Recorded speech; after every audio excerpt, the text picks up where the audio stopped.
আসসালামু আলাইকুম। অবিরাম বাংলার সংবাদে সবাইকে স্বাগত জানাচ্ছি। আমি নাইম ফাথুম মুবিন। শুরুতে বিআরবি কেবলস সংবাদ শিরোনাম।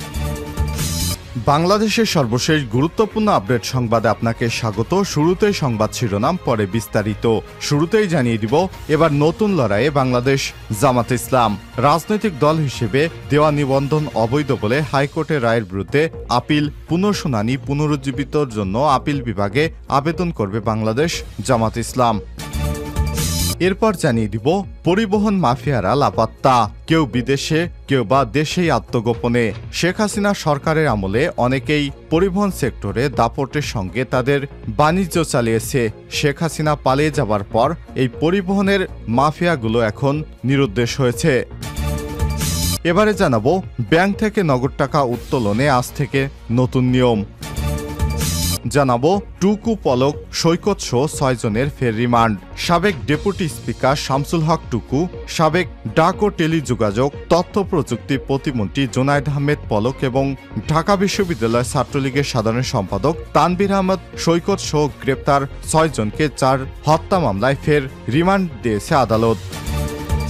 এদিকে ভ্যানে লাশের স্তূপ আগুন দিয়ে পালালো পুলিশ সদস্যরা। ছাত্র জনতার অভ্যুত্থানে শেখ হাসিনা সরকারের পতনের প্রকালে নির্বিচারে গুলি চালিয়ে আশুলিয়া থানার সামনে অন্তত 12 জনকে হত্যা করেছে পুলিশ। প্রথমে লাশগুলো একটি ব্যাটারি চালিত ভ্যানে স্তূপ করে রাখা হয়, পরে মর্গে নিতে তোলা হয় পিকআপে।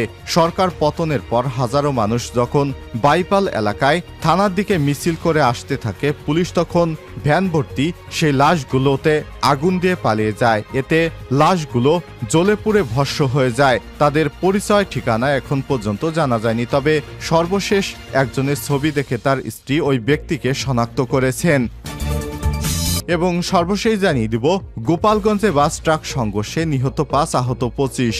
গোপালগঞ্জের কাশিয়ানীতে বাস এবং ট্রাকের মুখোমুখি সংঘর্ষের ঘটনাস্থলে অন্তত 5 জন নিহত হয়েছে এবং গুরুতর আহত হয়েছে আরও অন্তত 25 জন। ঢাকা খুলনা মহাসড়কের মাঝিগাতি এলাকায় রোববার সকাল 7:30টার দিকে এই দুর্ঘটনা ঘটে। হতাহতের পরিচয় এখনও জানা যায়নি।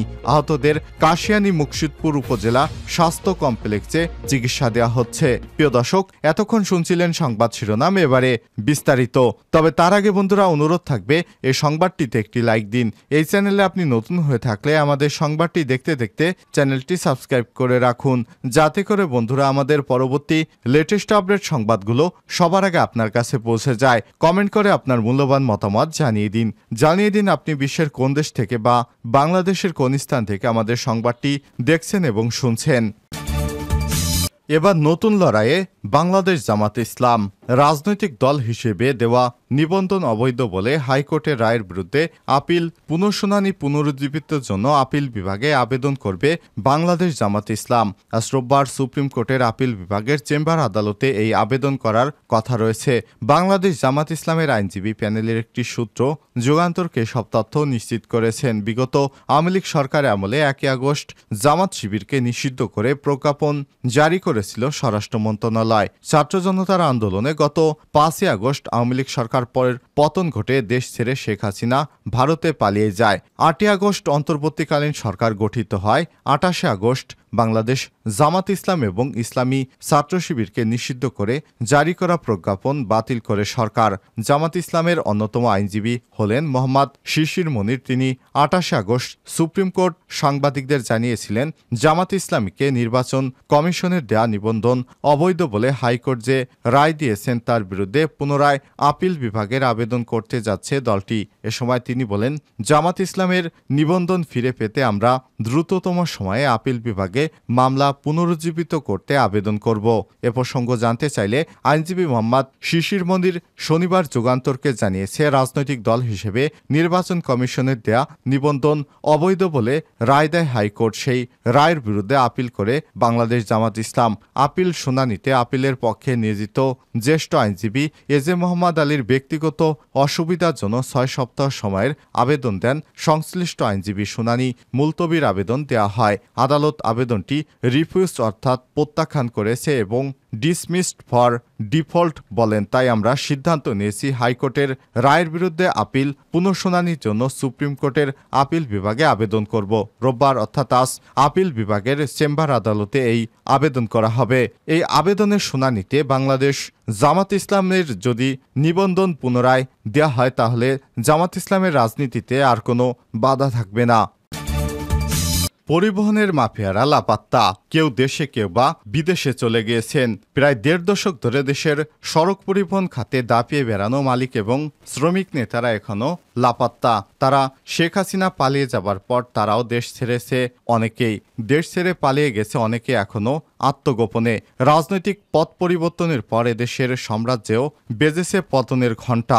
পরিস্থিতি অনুকূল হয় কেউ কেউ এরই মধ্যে বিদেশে পালিয়ে গেছে, বাকিরা কেউ রয়েছে দেশের মধ্যে আত্মগোপনে। পরিবহন মালিক শ্রমিক নেতারা বলছেন বিগত ১৫ বছরে পরিবহনে নিয়ন্ত্রণহীন চাঁদাবাজি আর অপকর্মের কারণেই গা ঢাকা দিয়েছে তারা। অভিযোগ আছে কেউ কেউ অবৈধ অর্থে বানিয়েছে শত কোটি টাকার মালিক, গাড়ি বাড়ি সহ বিদেশে গড়ে তুলেছেন সম্পদের পাহাড়। আওয়ামী লীগের আমলে পরিবহন ব্যবসায়ীদের কেউ কেউ রাতারাতি খোলস বদলে বর্তমান নেতৃত্বের সঙ্গে হাত মিলিয়েছেন। এই প্রেক্ষাপটে বর্তমান নেতারা রাতারাতি আঙ্গুল ফুলে কলাগাছ পরিবহন সংশ্লিষ্টদের সম্পদের হিসাব নেয়ার দাবি জানিয়েছেন। তেমনি চাঁদামুক্ত পরিবহন খাত গড়ে তোলারও দাবি করেছেন তারা। খোঁজ নিয়ে জানা গেছে দেশের বাস মালিকদের প্রধান সংগঠক বাংলাদেশ সড়ক পরিবহন সমিতি।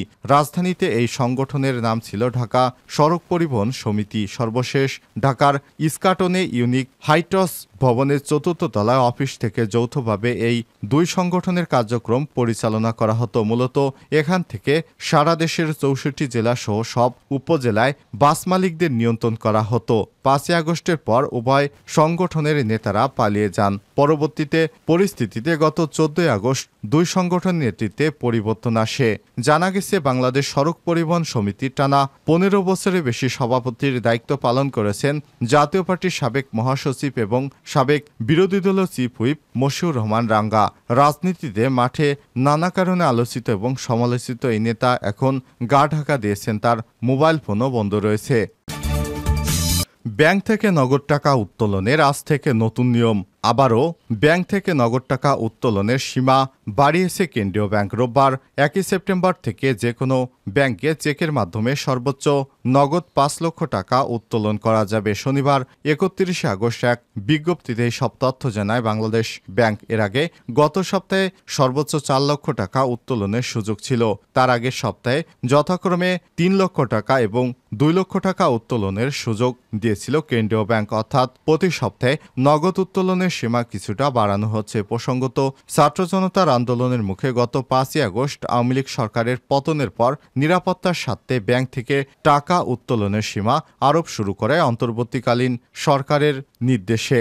সরকার নিরাপত্তাজনিত কারণে তখন ব্যাংক থেকে টাকা সর্বোচ্চ ১ লক্ষ টাকা উত্তোলনের সময় নির্ধারণ করে দিয়েছিল। এরপর সেটি পর্যায়ক্রমে এখন ৫ লক্ষ টাকায় উন্নীত হয়েছে। টুকু পলক সৈকত সহ ৬ জনের ফের রিমান্ড। সাবেক ডেপুটি স্পিকার শামসুল হক টুকু, সাবেক ডাক টেলিযোগাযোগ এবং তথ্য প্রযুক্তি প্রতিমন্ত্রী জুনায়েদ আহমেদ পলক এবং ঢাকা বিশ্ববিদ্যালয় ছাত্রলীগের সাধারণ সম্পাদক তানভীর হাসান সৈকত সহ গ্রেপ্তার ৬ জনকে ৪ হত্যা মামলায় ফের রিমান্ডের আদেশ দিয়েছে আদালত। আজ রোববার সকাল ৭:৩০টার দিকে ঢাকা মহানগর হাকিম মইনুল ইসলাম এ আদেশ দেন। রিমান্ডে নেয়ার বাকি ৩ জন হলেন সাবেক ক্রীড়া উপমন্ত্রী আরিফ খান জয়, আওয়ামী লীগের সাংগঠনিক সম্পাদক আহমেদ হোসেন, চট্টগ্রাম বন্দরের সাবেক চেয়ারম্যান অবসরপ্রাপ্ত রিয়ার অ্যাডমিরাল মোহাম্মদ সোহাইল। গত ১৯ জুলাই কোটা সংস্কার আন্দোলনের সময় বাড্ডায় সুমন শিকদার ৩১ এবং ঢাকার সূত্রাপুরের শিক্ষার্থী ইকরাম হোসেন কাউসার ও ওমর ফারুকের মৃত্যুর ঘটনায় দায়ের করা দুটি মামলায় পলককে ৬ দিনের রিমান্ড দেওয়া হয়েছে। মামলায় তাকে ১৪ দিনের রিমান্ড চেয়ে আদালতে হাজির করা হয়। ২০ আগস্ট সুমনের মা মাসুমা বাদী হয়ে বাড্ডা থানায় সাবেক প্রধানমন্ত্রী শেখ হাসিনা সহ ১৭৯ জনের বিরুদ্ধে এবং নাসরিন বেগম ৫১ বাদী হয়ে সূত্রাপুর থানায় শেখ হাসিনা সহ ১১ জনের বিরুদ্ধে মামলা করেন।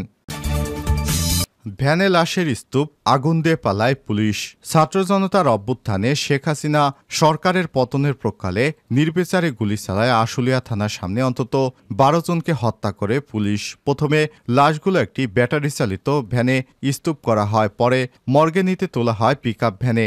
সরকার পতনের পর হাজারো মানুষ যখন বাইপাল এলাকায় থানার দিকে মিছিল করতে আসে তখন পুলিশ তাদের লাশভর্তি পিকআপ ভ্যানে আগুন দিয়ে পালিয়ে যায়। গত 5 আগস্ট দুপুরে 1টা থেকে বিকাল 5টার মধ্যে এই নৃশংস ঘটনা ঘটায় পুলিশ। ভ্যানে বস্তার মধ্য করে লাশ তোলার একটি ভিডিও গত বৃহস্পতিবার মধ্যরাতে সমকালের কাছে আসে। শুক্রবার তা ছড়িয়ে পড়ে সামাজিক যোগাযোগ মাধ্যমে।